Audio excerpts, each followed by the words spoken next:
Oh people, I have something very important to say to you. Please gather around and lend me an attentive ear. You may have noticed in the Muslim world, people have been going crazy. People have died, houses have been burnt, and everybody is in a state of chaos. Why is this the case? Because one of the best men to have walked this planet has been insulted and degraded. We had this vile expression of speech, this degradation, this manifestation of immorality. It was a disgrace to any civilization to present a video about a man that billions of people love. Any civilization, whether it's the West or the East, disagrees with this vile degradation. It's a manifestation of dishonesty, of vileness and immorality. And we are here to tell you who this man was. Because people degrade this man because they don't know who he is. And this man is Muhammad sallallahu alayhi wasallam, upon whom be peace. So who was Muhammad? Muhammad was a man that came 1400 years ago into an environment in 7th century Arabia where men were burying their daughters alive, and he stopped this evil practice. When women were being abused, prostitution was rife. It was everywhere. There was injustice. There was economic injustice. And this was the reality of 7th century Arabia. And Muhammad, upon whom be peace, came and brought peace and tolerance and justice not only to the 7th century but to the whole world. But you may be saying to me, so what? Many people may have done this. But the argument is that this man Muhammad, upon whom be peace, he had a claim. Not only did he do all these amazing things, but he said, I am the messenger of God. I am the messenger of Allah. So as rational human beings, and we're all thinking human beings, we're all intelligent in our own unique way, we all adopt a sense of common sense. We will never cross the road blindfolded. We'll cross the road using our senses. So let's use our minds and approach the claim of Muhammad, upon whom be peace, in this way. So he said, I am the messenger of God. Let's test this out. We know there are 4 options. He was either lying, he was deluded or crazy, he was both lying or deluded, or he was speaking the truth. These are the logical options, and let's work together as thinking human beings to see who Muhammad was. Was he a liar or was he speaking the truth? The first option, he was a liar. I'm going to argue to claim Muhammad, upon whom be peace, a liar, is equivalent of claiming that no one on earth has ever spoken the truth. No one. Because the psychological profile of Muhammad sallallahu alayhi wasallam does not fit the profile of a liar. Why? Because he was tortured, he was boycotted, he was so hungry he tied 2 rocks, 2 stones to his stomach. He saw his beloved companions being murdered and tortured. He was boycotted from his beloved city. He was harmed so much that people used to step on his neck and almost break his neck. He was stoned by the people he loved, children, and he loved children so much. He was a mercy to children, but he was stoned by children for hours because he went to a town in Arabia just to call them to what? The belief in the one true God, in the belief in La ilaha illallah. There is no deity worthy of worship except the deity, Al-Ilah, Allah, which means the deity. This was his message, but he was starving. There was no smoke coming from the house of his wife for 6 months. So we see the calamity, the chaos, all all for a simple, profound message. Also, he was offered riches and power and money and women and glory and status, but he rejected all of that just for a simple, profound message that is so intuitive to all of us. La ilaha illallah, which means there is no object worthy of worship but the deity himself. That was the reality. But also even more profound, we know the Prophet Muhammad, upon whom be peace, he was a statesman.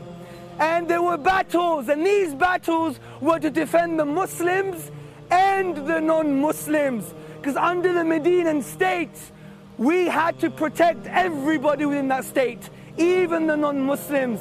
This is why the Prophet Muhammad, upon whom be peace, said, whoever harms a non-Muslim under our protection harms the Prophet himself. So when he was fighting in the battle of Hunayn, the thousands of arrows were coming and his companions had to inevitably almost retreat. He still marched forward and he said, I am the messenger of Allah and I am not a liar. Look at the bravery. Does this befit the profile of a liar? Does this fit the profile of a liar? No, it doesn't. And this is why, if this is true, then we could never claim he's a liar. To claim Muhammad a liar, upon him be peace, is to claim no one has ever spoken the truth. Because no one has done all of this just for a simple, profound message. To reject Muhammad, upon whom be peace, is rejecting your own mother. Because the only reason you know your mother is your mother is because she told you, your dad told you, and your family told you. Testimony. But we have the testimony of history that's far more profound and has far more implications that says this man could never have been a liar. Let's go to the second option. He was deluded or crazy. Well, how can we say this man is deluded or crazy? Let's first go to his teachings. Are his teachings the product of a deluded man? He said, upon whom be peace, there is no harming and no reciprocating of harm. He said, you will not truly believe unless you love for others what you love for yourself. He said, if you put kindness or compassion in something, it elevates it. If you remove compassion and kindness, it degrades it. He also said that we must be just. He said, اتقوا الظلم فإن الظلم ظلمات يوم القيامة, which is the Arabic, and the English is, be conscious of oppression. Be conscious of injustice, for it's going to be darkness on the day of judgment.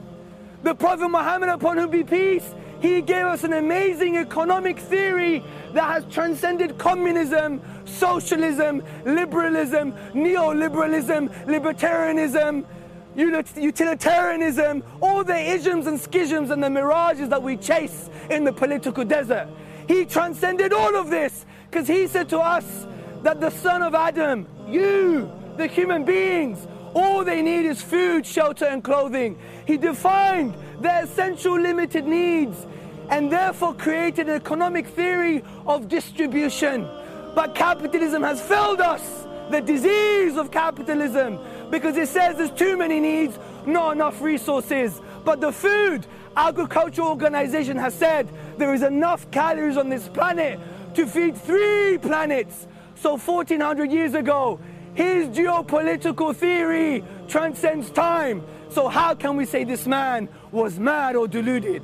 Also, a deluded person who wants to believe what they're doing is truth would use any circumstance in their favor. But the Prophet Muhammad, upon whom be peace, never did this. There was an eclipse at the time of the death of his son, and his companions thought this eclipse was because of the death of his son. He said, no, Allah, God doesn't make nothing eclipse for anyone's death, even the death of a son of a prophet.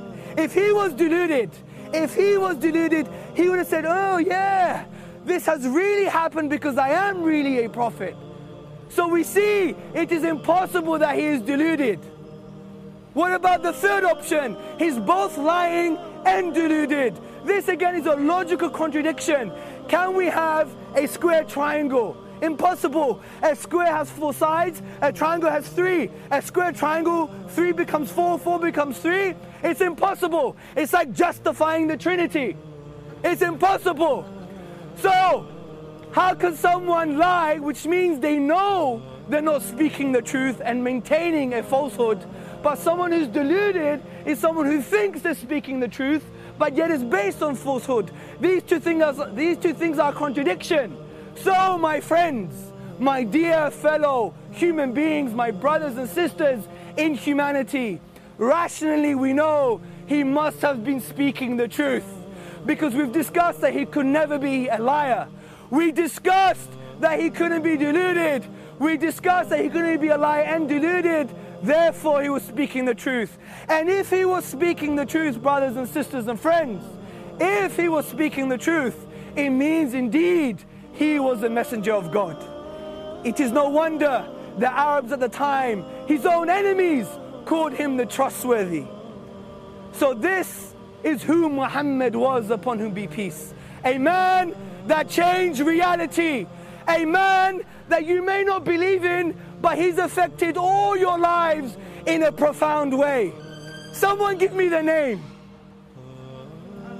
Trevor, Kevin, do you know Muhammad changed your life in a way that you don't even know? Have you used a computer before? Have you been to court? Yes. Have you gone to science class at school?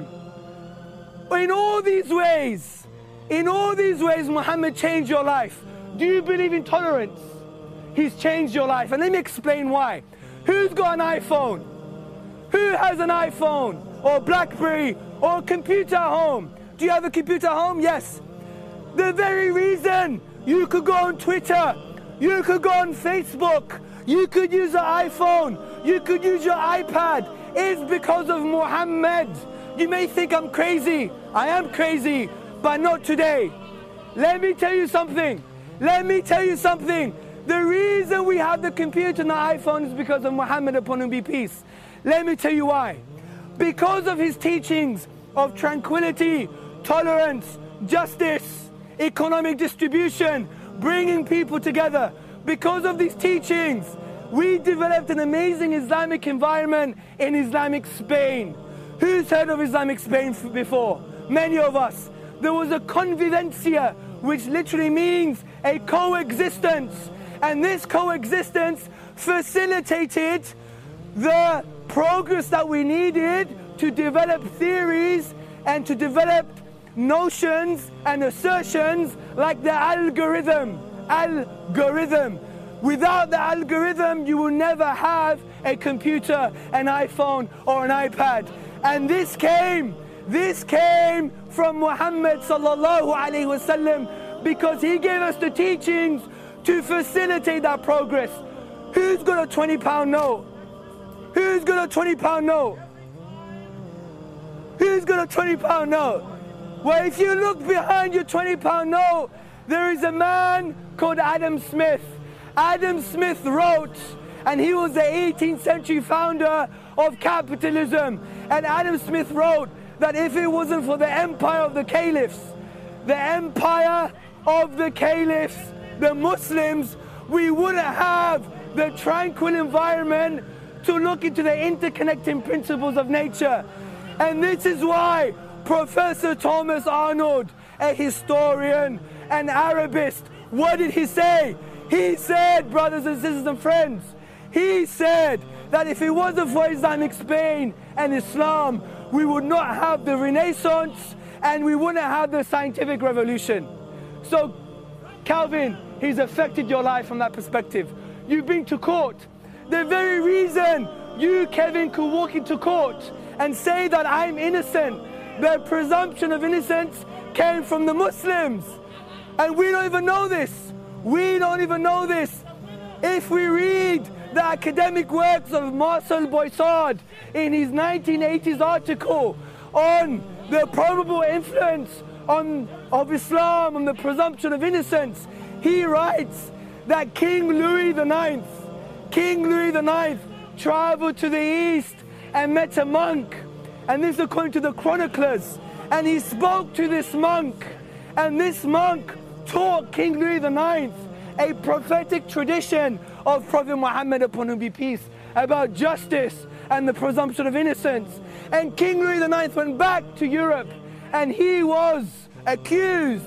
He was the source of the European idea of the presumption of innocence. So, you went into court, you were assumed innocent. That was from Muhammad, upon whom be peace.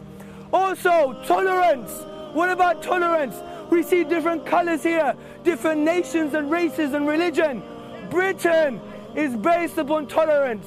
We see America is based upon a form of tolerance. Who influenced them? John Locke. John Locke was a post-Enlightenment thinker, and he influenced the founding fathers of America and Western politics, especially on civil governance. And John Locke writes personally and said, I am influenced by one man, and this man was called Edward Pocock. Edward Pocock traveled to the East and took manuscripts. He was the first Orientalist and a scholar of Islam in Oxford University. And John Locke used to sit in front of Edward Pocock and learn about what happened in Islam concerning tolerance and justice. And John Locke wrote the treatise on tolerance. And John Locke, he wrote on civil governance. And in civil governance, he discusses government in the following way. As a vicegerency, everybody translate vicegerency in Arabic. Khilafah, the political institution of Islam. John Locke, influenced by Muhammad, upon whom be peace. So this man that you don't even know, he influenced scientific revolution, he influenced the presumption of innocence, and he influenced tolerance in the West. So now you know who this man is. Investigate him. Don't shoot the messenger, test the message.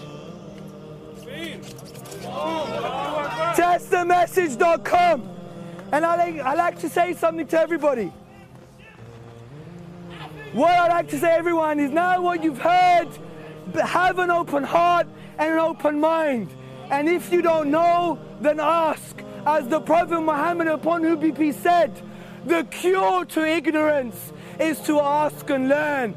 So in this light, let us proceed. Takbir! Takbir! Takbir! سبحانك اللهم وبحمدك أشهد أن لا إله إلا أنت وأستغفرك وأتوب إليك. May Allah guide you and bless you and shower you with His mercy and His love. From me, Assalamu alaikum.